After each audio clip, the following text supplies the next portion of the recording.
മുഅ്മിന്റെ ഭക്ഷണത്തിൽ ഏറ്റവും നല്ല ഭക്ഷണം അവൻ അതിഥിക്ക് വേണ്ടി തയ്യാറാക്കുകയും ആ അതിഥി തിന്നതിന്റെ ബാക്കി അല്ലെങ്കിൽ ആ അതിഥിയുടെ കൂട്ടത്തിൽ ഭക്ഷിക്കുന്ന ഭക്ഷണമാണ്. ബഹുമാനപ്പെട്ട റസൂലുള്ളാഹി സ്വല്ലല്ലാഹു അലൈഹി വസല്ലം പറഞ്ഞു, 3 ഭക്ഷണങ്ങൾക്ക് ഹിസാബില്ല.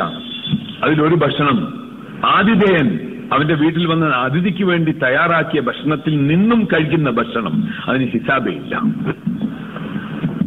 അതുകൊണ്ട് മഹാന്മാരായ ഉലമാക്കളും മുഅ്മിനീങ്ങൾ സലഫു സാലിഹീങ്ങളും അള്ളാഹുവിന്റെ റസൂൽ സല്ലല്ലാഹു അലൈഹി വസല്ലമയുടെ കാലം മുതലുള്ള സഹാബാക്കളായ മഹാന്മാരും നബിമാർ അലൈഹിസ്സലാത്തു വസ്സലാമിന്റെ ചരിത്രത്തിലും കാണാവുന്ന ഒരു വലിയ അതിശയകരമായ ഒരു കാര്യമാണ്, അവരുടെ പ്രത്യേകതയാണ്. മുഅ്മിനിന്റെ അള്ളാഹുവിന്റെ അടിമകളുടെ പ്രത്യേകതയാണ്, അവർ സ്വന്തം തനിക്ക് വേണ്ടി ആഡംബരപരമായ ഭക്ഷണങ്ങളെ ഉണ്ടാക്കുകയില്ല. വിഭവസമൃദ്ധമായ ഭക്ഷണം ഉണ്ടാക്കും, അതിഥിക്ക് വേണ്ടി ഉണ്ടാക്കും. അതിഥി വന്നിട്ടുണ്ടെങ്കിൽ പിന്നെ വിഭവസമൃദ്ധമായ ഭക്ഷണമാണ്. എന്നിട്ടോ ആ ഭക്ഷണത്തിൽ കൂടെ മിച്ചം അല്ലെങ്കിൽ അതിന്റെ കൂട്ടത്തിൽ ഈ ആതിഥേയം കഴിച്ചേച്ചാൽ അവന് നാളെ മഹ്ശറയിൽ ഇതിന് കണക്ക് ബോധിപ്പിക്കേണ്ടിയില്ല. നൈജീരിയയിലെ ജനത വിദേശികൾക്ക്, മറ്റു രാജ്യങ്ങളിൽ നിന്നും വന്നവർക്ക് വിഭവസമൃദ്ധമായ ഭക്ഷണം തയ്യാറാക്കി. എന്നിട്ടോ സ്വന്തം ഒരു ക്യാൻറ്റീനും ഇല്ല, ഒരു ഏർപ്പാടുമില്ല. പിന്നെ സ്വന്തം എന്താ കഴിക്കുന്നത്? നാട്ടിൽ നിന്നും വന്നപ്പോഴേ കുറച്ച് അവില് പോലത്തെ ഒരു സാധനം അവിടെയുണ്ട്. അവിടുത്തെ അവില് അത് കുറെ കൊണ്ടുവന്നിട്ടുണ്ട്. കുറച്ച് പഴങ്ങൾ കൊണ്ടുവന്നിട്ടുണ്ട്, കുറച്ച് ഓറഞ്ച് കൊണ്ടുവന്നിട്ടുണ്ട്. പിന്നെ ഇങ്ങനത്തെ സാധനങ്ങൾ ശേഖരിച്ച് കൊണ്ടുവന്നത് കൂടാതെ കഞ്ഞി പോലത്തെ, ഗോതമ്പിന്റെ കഞ്ഞി പോലത്തെ സാധനം ഉണ്ടാക്കാൻ സമ്മേളനത്തിന്റെ പന്തലിൽ നിന്നും കുറച്ച് ദൂരെ അടുപ്പ് കത്തിക്കാൻ അനുവാദമുള്ള പ്രദേശമുണ്ട്. അവിടെ പോയി സ്റ്റൗ കത്തിക്കും, അവരുടെ ആ കഞ്ഞി ഉണ്ടാക്കും, അത് കുടിക്കും. ചായയും കടിയും 5 രൂപയ്ക്ക് വിൽക്കപ്പെടുന്നില്ല. ഭക്ഷണത്തിന്റെ ക്യാൻറ്റീൻ ഇല്ല, ചായയുടെ ക്യാൻറ്റീൻ ഇല്ല. ഒരു ഏർപ്പാടും സ്വന്തം നാട്ടുകാർക്കില്ല.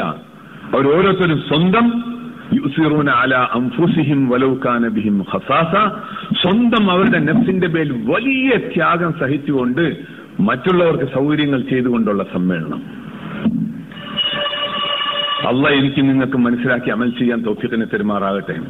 കാമറൂണിൽ സമ്മേളനം നടന്നു കഴിഞ്ഞ വർഷം. ആഫ്രിക്കയുടെ ഒരു രാജ്യമാണ് കാമറൂൺ.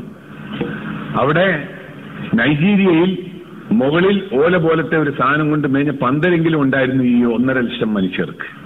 കാമറൂണിൽ പന്തലും ഇല്ല, വിരിപ്പും ഇല്ല. വിരിപ്പ് നൈജീരിയയിലും ഇല്ല. ഓരോരുത്തരും അവരവരുടെ സ്വന്തം വിരിക്കാനുള്ള മുസല്ലായോ എന്തെങ്കിലും അവർ സ്വന്തം കൊണ്ടുവന്നിട്ടുണ്ട്. ഓരോരുത്തരും വിരിക്കും, അതിൽ നിസ്കരിക്കും, അതിൽ കിടക്കും. കാമറൂണിലോ മുകളിൽ ആകാശം, താഴെ പറയും ഭൂമി, മണലാണ്, മണല്. രാവിലെ സുബഹിക്ക് ശേഷം മജ്‌ലിസുകൾ ആരംഭിക്കും. വെയില് കുറച്ച് പൊങ്ങി ചൂടാകുന്നത് വരെയുള്ള അമലുകൾ. അത് കഴിഞ്ഞാൽ പിന്നെ വിട്ടു. കാരണം ഇനി വെയിലാണ്, വെയിലത്ത് എങ്ങനെ ഇരുന്ന് അമലുകൾ ചെയ്യും? അതുകൊണ്ട് അവരവർ താമസിക്കുന്ന താവളങ്ങൾ മരങ്ങളുടെ കീഴിലും മറ്റുമായിട്ട് ചെറിയ ചെറിയ കൂടാരങ്ങൾ അവർ തന്നെ തുണി വെച്ച് പിടിച്ച് കെട്ടിയിട്ടുണ്ട്. ഒരു ഏർപ്പാടും പൊതുവായിട്ടില്ല, ഒരു ഏർപ്പാടുമില്ല. വെള്ളത്തിന് പണ്ട് ഒരു 30 വർഷം മുമ്പ് ഹജ്ജിന് പോകുമ്പോൾ മിനായിലുണ്ടായിരുന്ന അവസ്ഥ, വെള്ളത്തിന്റെ പൈപ്പുകൾ അവിടങ്ങളിലുണ്ട്. അവിടെ കൂട്ടത്തോടെ നിന്ന് വെള്ളം കോരി കൊണ്ടുപോകും. ഞങ്ങൾ 1977 ഹജ്ജിന് പോയി മിനായിൽ. അന്ന് ബാത്റൂമുകളില്ല, ഏർപ്പാടുകളില്ല, ഒന്നുമില്ല. ഒരു ഭാഗത്ത് എവിടെയോ കുറച്ച് ബാത്റൂമുകളുണ്ട്, കുറച്ച് പൈപ്പുകളുണ്ട് അവിടെ ഇവിടെയൊക്കെ.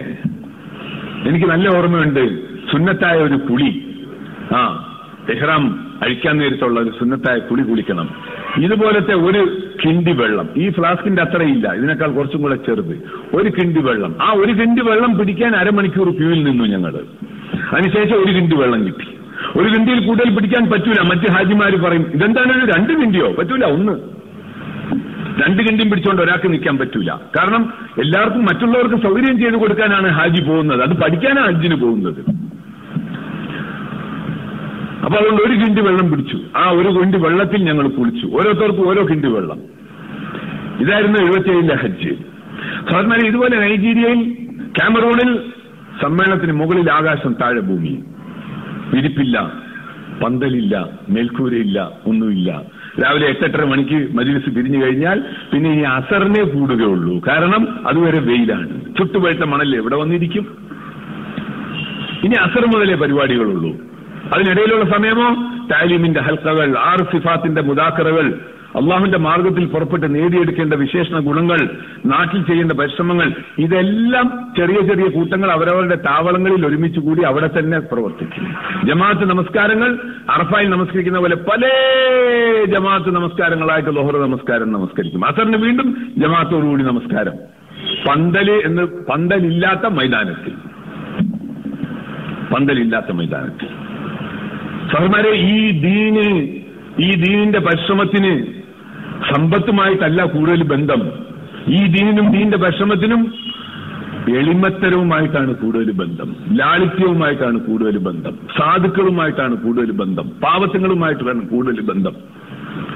ഉമ്മത്തിൽ സമ്പന്നരായ അല്ലാഹു സുബ്ഹാനഹു വ തആല 10-15% മനുഷ്യരെ സൃഷ്ടിച്ചിട്ടുള്ളൂ. അത്രയും തന്നെ ബന്ധമേ ഈ ദീനിന്റെ പരിശ്രമത്തിന് സമ്പത്തുമായിട്ടുള്ളൂ. ഉമ്മത്തിൽ സമ്പന്നർ 10-15% കൂടി വന്നാൽ ദീനിന്റെ പരിശ്രമത്തിലും, അതുകൊണ്ട് സമ്പന്നര് 10-15% കൂടി വന്നാൽ അതിനപ്പുറത്തേക്കില്ല. നബിമാർ അലൈഹിസ്സലാത്തു വസ്സലാം, അള്ളാഹ് എനിക്ക് നിങ്ങൾക്ക് മനസ്സിലാക്കി അമൽ ചെയ്യാനുള്ള തൗഫീഖിനെ പെരുമാറാകട്ടെ. അല്ലാഹു സുബ്ഹാനഹു വ തആല, നമുക്ക് വിഷയത്തിലേക്ക് വരാം. അല്ലാഹു സുബ്ഹാനഹു വ തആല എനിക്കും നിങ്ങൾക്കും ദീൻ നൽകി. എന്തിനാ ദീൻ നൽകിയത്?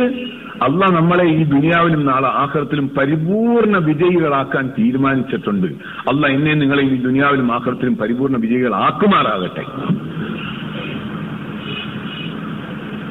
100% വിജയം ദുനിയാവിൽ, 100% വിജയം എവിടെ? ആഖിറത്തിൽ. എന്തുണ്ടെങ്കിൽ ദീൻ അനുസരിച്ച് നമ്മൾ ജീവിച്ചിട്ടുണ്ടെങ്കിൽ.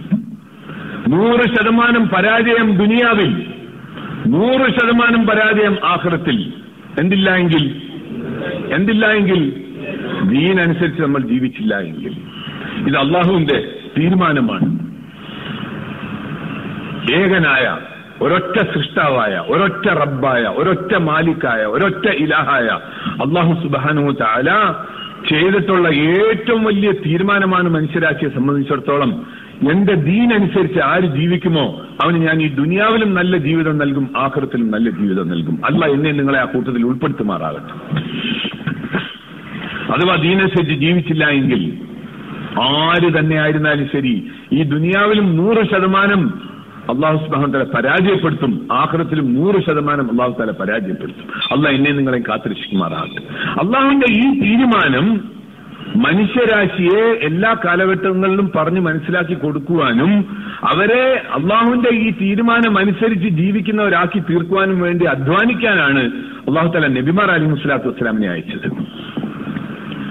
എല്ലാ നബിയും വന്ന് അവരവരുടെ ജനതയോട് അവരവരുടെ കാലഘട്ടങ്ങളിൽ പറഞ്ഞത് ഈ യാഥാർത്ഥ്യമാണ്. നിങ്ങൾ ദീനനുസരിച്ച് ജീവിക്കുവിൻ, അല്ലാഹു തആല നിങ്ങളെ ദുനിയാവിൽ വിജയിപ്പിക്കും, ആഖിറത്തിലും വിജയിപ്പിക്കും.